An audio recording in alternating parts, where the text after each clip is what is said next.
박근혜는 최순실이 올 때까지 도대체 뭐 했을까? 이게 궁금하더라는 거야. 가십으로 이야기 한번 해보려고요. 그렇죠. 10시 20분부터 일어나서 아우 잘 잤다 그러고 일어나서 10시 20분에 순실이가 올 때까지 2시 15분까지 약 4시간이죠. 그 사이에 뭐 했을까? 일어나서 다시 잤을까? 그게 미스테리인 게 보세요. 미스테리예요. 중대본에 나타난 건 5시 이후잖아요. 네. 근데 그때 우리가 봤을 때 박근혜 7시간 중에 어제 나온 보도 말고 검찰의 발표 말고 보통 이제 국정농단 게이트 같은 데서 보도나 청문회를 보면 박근혜 시술 이야기가 나오지 않습니까? 그러니까 박근혜가 일어나서 JTBC 보도 중에 기억나는 게 박근혜가 당시에 종대본 나타났을 때 리프팅 자국에는 뭔가 있었다 이렇게 이야기를 하는 거잖아요. 그렇죠. 계속 있었죠. 우리는 부어있는 막 자다 깬 듯한 박근혜도 보기도 했지만 실제로 5시 몇 분까지 잤을 것 같지는 않고 그 와중에도 정말로 시술한 게 아니냐는 게 일반적인 어떤 의문사항 아니에요? 그럴 수 있어요. 충분히. 그렇죠. 수술도 의미가 있고 그다음에 거기에다가 MBC 오보가 11시 10 몇 분경에 나온 거잖아요. 근데 그때 저도 그 권 PD 질문에 10시 20분경에 이미 알았죠. 사건을. 박근혜 씨는 알았어요. 첫 알게 된 게 10시 20분이거든요. 보고를 받은 게. 실제로 받고 그때부터 최순실이 올 때까지의 시간이 지금 궁금한 거 아닙니까? 근데 이 사이에 11시 10 몇 분경에 MBC가 오보를 내요. 그럼 이 오보는 저는 적어도 이건 제 주장입니다. 박근혜 씨가 관저에서 이 MBC를 보고 있었을 가능성이 굉장히 높습니다. 저는 이것과 관련해서 여러 개 크게 틀을 봐야 된다고 보는 것이고요. 이 안에 혼자서 있잖아요. 한번 얘기 생각해 봅시다. 10시 20분까지 또 혼자 잤다고 합시다. 프레임에 빠져서. 그리고 다시 서면을 받아서 세월호 사건의 서면을 받고 다시 또 지 방에 들어갔어. 그리고 오후 2시 20분까지 또 혼자 있었어. 이 오랜 시간 동안 혼자 있을 수 있겠어요? 혼자 있을 수 평상시에 그 생활 환경을 보면 혼자 있는 게 익숙하기는 해요. 박근혜라는 사람이. 그런데 일단 그 시간에 깼으면 제 생각에는 그 전복죽을 끓여오라고 해서 한 그릇 먹었을 거고요. 그 사람 습관이 아침에 전복죽 먹는 거라. 그랬을 거고 일단 아침에 일어나서 식사를 하게 되면 잠이 달아나요. 그냥 또 잠이 들지는 않아요. 그럼 뭔가를 하긴 했을 거예요. 그 사이에. 근데 박근혜가 아무리 또라이라고 있잖아요. 아이들이 지금 죽어가고 있다는 보도를 그것도 수백 명이 죽어가고 있다는 보도를 받았다고 얘기하지 말고 받았다고 가정하에 아무리 박근혜가 또라이라고 해도 그걸 어떻게 혼자 4시간 동안 놀고 있습니까? 말도 안 되는 거예요. 그 인간의 이게 대통령이 아니어도 그만 있을 수가 없는 상황이란 말이에요. 그러면 두 가지의 추론을 할 수 있어요. 다 정리되고 있으니 걱정하지 마라. 이렇게 보고를 받았거나 그렇게 보고를 받았을 수도 있죠. 보고서에. 그다음에 아니면 안에 누군가가 세월호 아이들을 살리는 일보다 더 소중한 일이 안에서 벌어졌거나 저는 이렇게밖에 생각을 못하겠습니다. 저는 거기에 한 가지 더 생각을 해요. 어떤 부분이냐면 박근혜의 생각은 어차피 나와 상관없는 일이야 라고 생각을 했을 수가 있어요. 국정이나 대한민국이라는 나라의 시스템이나 대통령이 가져야 될 의무라든지 이런 부분은 어차피 나하고는 상관없어. 이런 일은 순실이를 시켜도 되고 그리고 김기춘이 알아서 하고 김장수가 알아서 하고 이렇게 다 알아서 하고 우리 그 새누리당 오빠 동생들이 다 알아서 꾸리고 나는 그냥 얼굴 마담이니까 내 알 바 아니야라고 생각했을 수가 있어요. 정말 참혹하죠. 그래서 여기서 우리 권 PD가 항상 그 주장했던 내용이 저는 이제 의구심을 다시 몇 년 후에 이제 갖게 되는데 혹시 박근혜가 이렇게 긴박한 사항이 아닐 수 있다라고 착각하게 만들 수도 있었잖아요. 그럴 수 있어요. 저는 그렇게도 있을 거라고 봅니다. 어쨌건 뭐 오늘의 이야기는 그런 게 아니고 이제부터 시작된 게 진실 규명 아닙니까? 그렇죠. 이제부터 시작인 거죠. 아직도 그쪽 세력들이 착각하는 게 있어요. 박근혜가 가서 헤엄쳐서라도 구조해야 되냐 이런 논리는 말이 안 되는 것이고 결국엔 박근혜가 파면당한 건 국민을 자기가 모셔야 되는 대상으로 생각하지 않았다는 거예요. 그 위치에 맞지 않는. 국가기관이랄까 시스템이 미비해서 못 구했을 수도 있다니까요. 문제는 자기 자신의 어느 시점에는 딱 있어야 할 위치에 있지 않고 근무를 하지 않은 것을 숨기기 위해서 심지어 세월호 유가족까지 탄압했다는 게 가장 큰 문제고요. 박근혜 지지자들 중에 일부가 헌법재판소에다가 그걸 신청했어요. 파면 결정이 잘못됐다. 행정소송을 냈는데 파면 결정이 무효라는 행정소송을 냈는데 오늘 헌재가 그거를 각하했습니다. 각하가 맞고요. 따져볼 필요도 없는 거고 접수받을 일도 없는 거예요. 사실은. 행정소송을 건 이유가 헌재 재판관 총 9명 중에 8명밖에 없었기 때문에 무효다 이런 논리인데 그러는데 각하가 됐고요. 아직도 많은 분들은 주말에 나오셔가지고 마치 자신들이 독립운동하듯 박근혜 대통령을 석방하라. 뭐 이렇게 주말마다 나와서 집회를 하고 있는 거 아닙니까? 우리는 2014년도부터 나름대로 예언했던 게 그런 부분이에요. 이렇게 국민을 잘못 대하면 어떤 이유에서든지 탄핵당한다고 믿어왔기 때문이거든요. 근데 이 사람들 입장에서 보면 그 후 문재인 대통령이든 그 후 대통령이든 간에 박근혜처럼 국민을 대하면 언제든지 끌어내려올 수 있다. 이 역사적 교훈을 갖고 있지 않고 세월호 유가족 분들한테 계속 지금도 탄압하는 형태로 가잖아요. 심지어 왜 얼마 전에 광화문 광장에 조형물 같은 거 무너뜨리고 예. 이 빨갱이 새끼들 욕하고 막 완전히 난동 피우는 게 다 그런 이유 아니겠습니까? 그다음 특조위에서도 지금 방해하고 있죠. 지금도. 예. 오늘 현재도 방해하고 있습니다. 그 세월호 유족들이 어저께 검찰 발표를 보고 정말 깜짝깜짝 놀라시더라고요. 생각해 보세요. 내 새끼가 죽어가는 사이에 국가가 그걸 모구한 것도 온통한데 거짓말로 국민을 속이고 심지어 본인들까지 탄압했어. 그런 이유로. 진짜 죽이고 싶죠. 사람들은 박근혜가 감옥에 들어가 있으니 미움이 사라졌다고 생각하면 착각이에요. 그럼요. 이게 박근혜는요, 좀 냉정하게 말씀을 드리면, 이 300여 명이 이 소중한 목숨을 잃어가는 대형 참사가 발생했음에도 불구하고, 당시 대통령이었어요. 대통령이 국무회의 등을 열어가지고 총력 대응 방안을 논의하지도 않고, 최순실을 지시하고, 문고리 3인방하고, 이렇게 만나서만 수습책을 상의했다는 것은 정말 이건 크게 비판받아야 되는 거고요.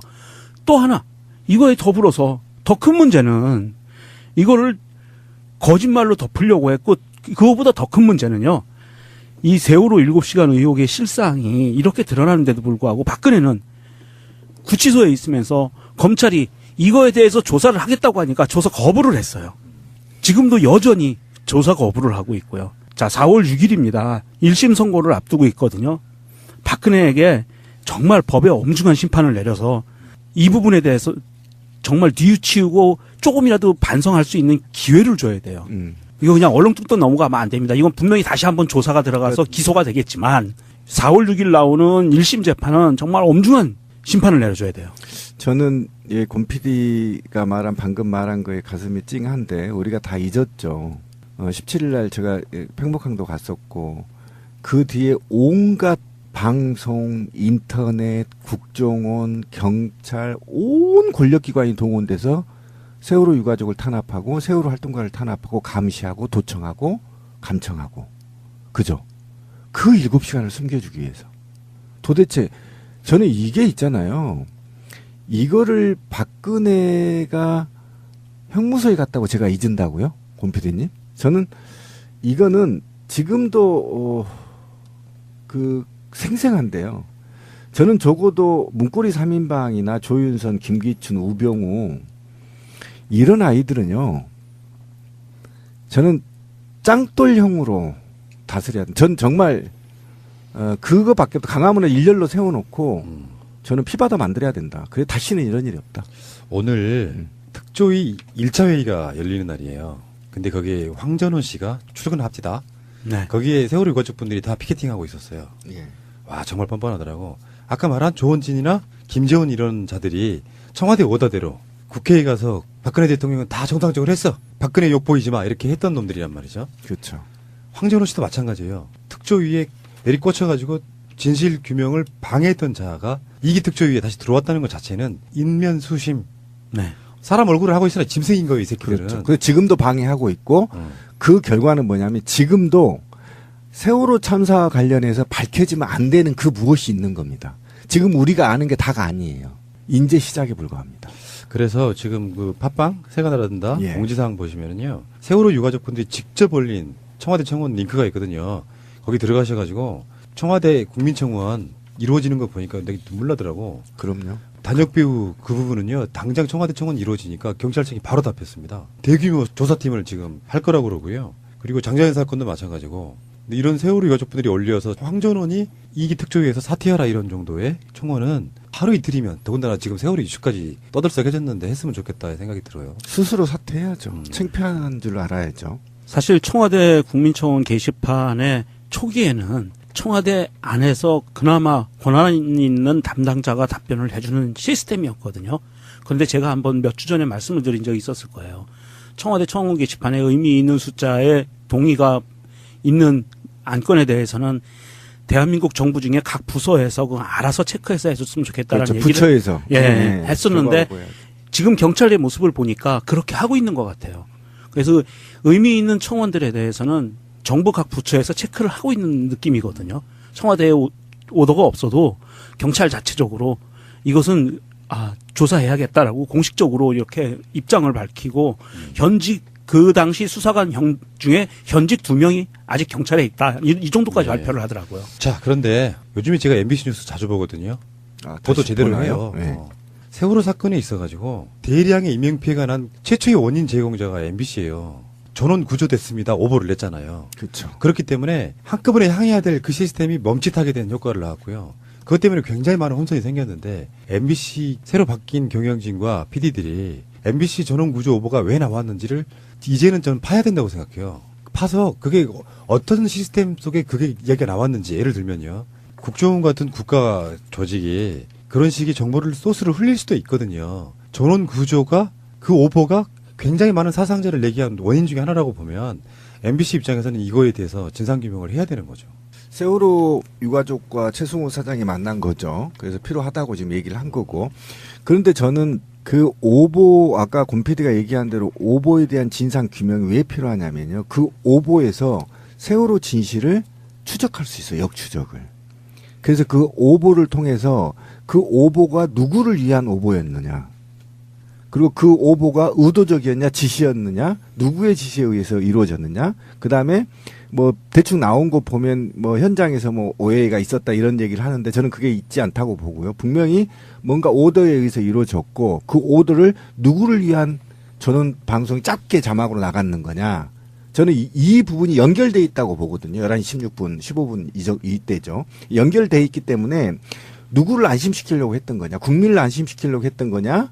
박근혜를 안심시키려고 했던 거냐. 이렇게 맞물려 있는 거기 때문에 그래서 바로 진상규명이 필요하다. 저는 그렇게 봅니다. 그러니까 MBC가 조금만 노력하면 그건 쉽게 나오잖아요.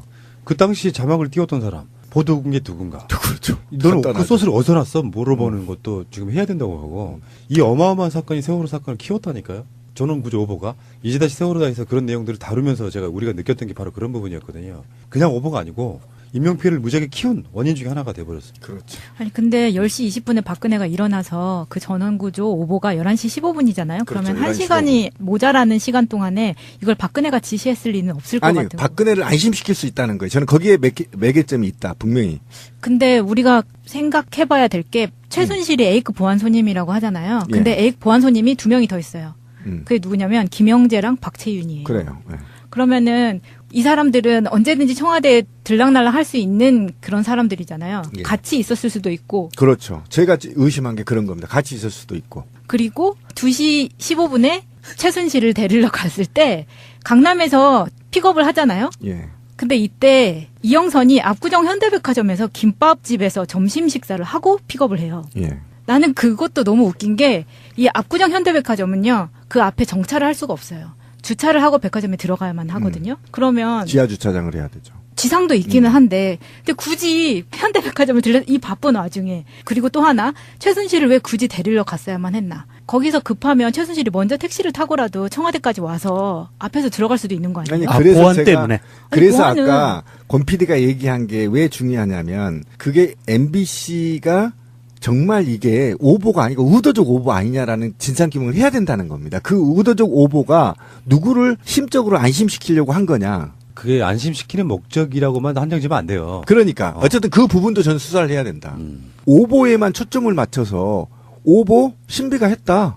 징계, 구속, 뭐 형사처벌 이렇게 하지 말라는 겁니다. 이 오보가 다 연결돼 있다. 연결되어 있다. 저는. 근데 아까 그 마차님의 그 예리한 지적이라고 좀 보거든요. 네. 굳이 최순실이 들어갈 이유가 있어요? 어떤 다른 목적이 지시 내리기 위해서 그건 아니지. 뭔가 다른 세월호와는 목적이 있어. 관계가 없는 거죠. 그렇죠. 네, 세월호하고는 전혀 관계 없는 겁니다. 지금 그러다가 최순실하고. 큰 사건이 일어났다고 하니 우리도 지금 최근에도 무슨 여객선 좌초한 사건이 있었잖아요. 잘 구조가 되면 청와대에서 별 문제가 없는 사건일 수도 있어요. 잠깐 시나리오 하나 던질게요. 어. 지금 압구정 현대백화점은 김영재 병원에서 굉장히 가까운 곳이에요. 그렇죠. 아침에 김영재 부부를 데리고 나가서 거기다 데려다 주고 최순실을 픽업해 왔을 수도 있지 않을까요? 그럴 수도 오. 있죠. 예리합니다. 예리하네요. 그럴 수 있네요. 네. 자, 그런데 보세요. 그러면 아침 10시 20분에 보고를 받고 오후 2시 15분까지 무슨 짓을 했는지 이제 모르는 겁니다. 그리고 중간에 11시 15분에 오보가 뜨는 거죠.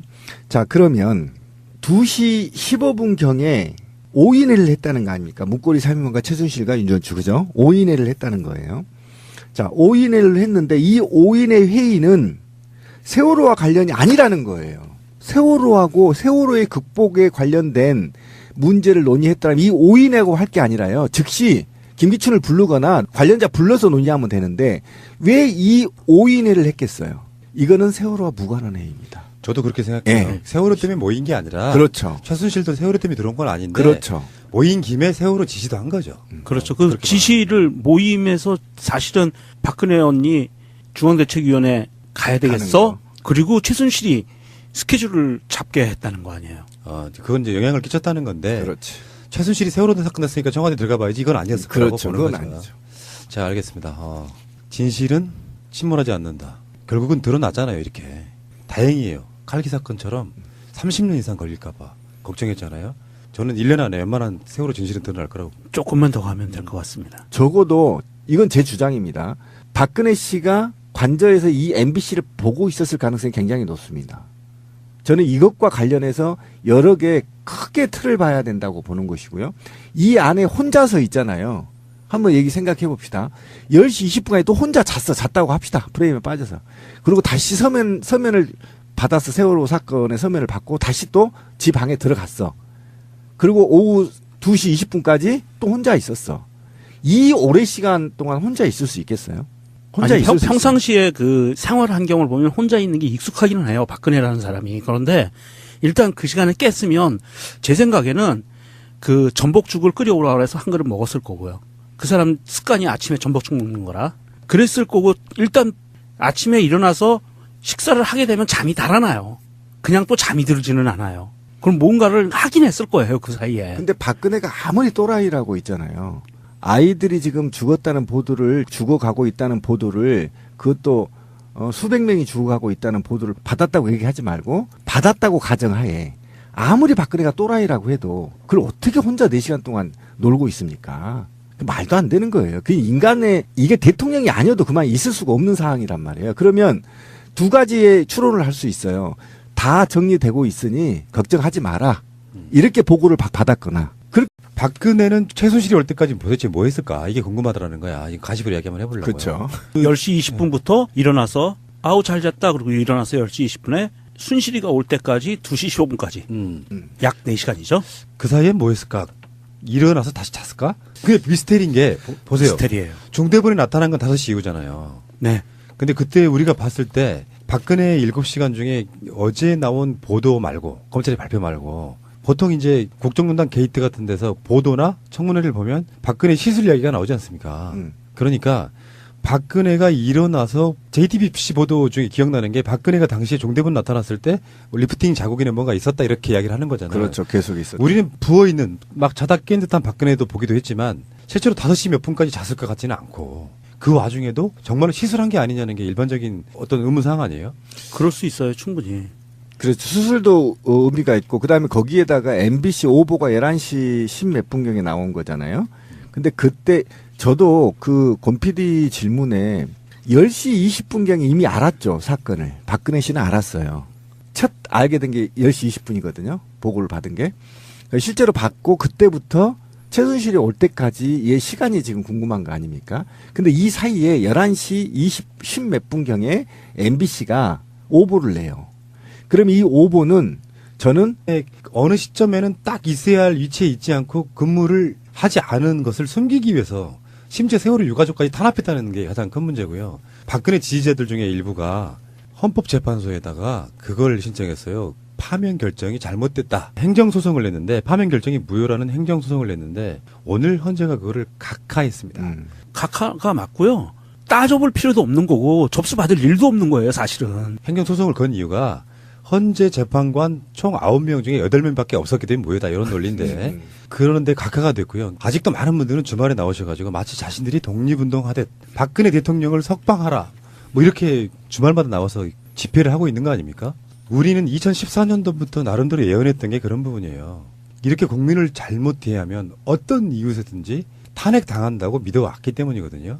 근데 이 사람들 입장에서 보면 그 후 문재인 대통령이든 그 후 대통령이든 간에 박근혜처럼 국민을 대하면 언제든지 끌어내려올 수 있다. 요 역사적 교훈 갖고 있지 않고 세월호 유가족 분들한테 계속 지금도 탄압하는 형태로 가잖아요. 심지어 왜 얼마 전에 광화문 광장에 조형물 같은 거 무너뜨리고 예. 이 빨갱이 새끼들 욕하고 막 완전히 난동 피우는 게 다 그런 이유 아니겠습니까? 그다음 특조위에서도 지금 방해하고 있죠. 지금도.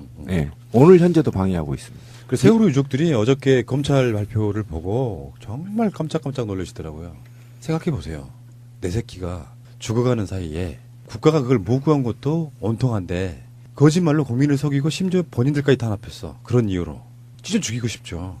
사람들은 박근혜가 감옥에 들어가 있으니 미움이 사라졌다고 생각하면 착각이에요. 그럼요.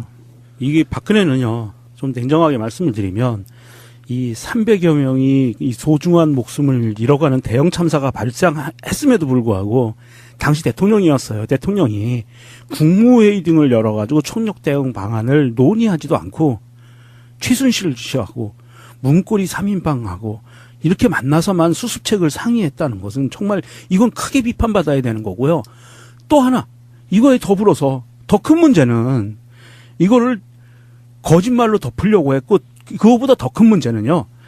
이 세월호 7시간 의혹의 실상이 이렇게 드러나는데도 불구하고 박근혜는 구치소에 있으면서 검찰이 이거에 대해서 조사를 하겠다고 하니까 조사 거부를 했어요. 지금도 여전히 조사 거부를 하고 있고요. 자, 4월 6일입니다. 1심 선고를 앞두고 있거든요. 박근혜에게 정말 법의 엄중한 심판을 내려서 이 부분에 대해서 정말 뉘우치고 조금이라도 반성할 수 있는 기회를 줘야 돼요. 이거 그냥 얼렁뚱땅 넘어가면 안 됩니다. 이건 분명히 다시 한번 조사가 들어가서 기소가 되겠지만 4월 6일 나오는 1심 재판은 정말 엄중한 심판을 내려줘야 돼요. 저는 권 PD 보고를 받았을 수도 있죠. 보고서에. 그다음에 아니면 안에 누군가가 세월호 아이들을 살리는 일보다 더 소중한 일이 안에서 벌어졌거나 저는 이렇게밖에 생각을 못 저는 하겠어요. 거기에 한 가지 더 생각을 해요. 어떤 부분이냐면 박근혜의 생각은 어차피 나와 상관없는 일이야 라고 생각을 했을 수가 있어요. 국정이나 대한민국이라는 나라의 시스템이나 대통령이 가져야 될 의무라든지 이런 부분은 어차피 나하고는 상관없어. 이런 일은 순실이를 시켜도 되고 그리고 김기춘이 알아서 하고 김장수가 알아서 하고 이렇게 다 알아서 하고 우리 그 새누리당 오빠 동생들이 다 알아서 꾸리고 나는 그냥 얼굴 마담이니까 내 알 바 아니야라고 생각했을 수가 있어요. 정말 참혹하죠. 그래서 여기서 우리 권 PD가 항상 그 주장했던 내용이 저는 이제 의구심을 다시 몇 년 후에 이제 갖게 되는데 혹시 박근혜가 이렇게 긴박한 사항이 아닐 수 있다라고 착각하게 만들 수도 있었잖아요. 그럴 수 있어요. 저는 그렇게도 있을 거라고 봅니다. 어쨌든 뭐 오늘의 이야기는 그런 게 아니고 이제부터 시작된 게 진실 규명 아닙니까? 그렇죠. 이제부터 시작인 거죠. 아직도 그쪽 세력들이 착각하는 게 있어요. 박근혜가 가서 헤엄쳐서라도 구조해야 되냐 이런 논리는 말이 안 되는 것이고 결국엔 박근혜가 파면당한 건 국민을 자기가 모셔야 되는 대상으로 생각하지 않았다는 거예요. 그 이치에 맞지 않는. 국가기관이랄까 시스템이 미비해서 못 구했을 수도 있다니까요. 문제는 자기 자신의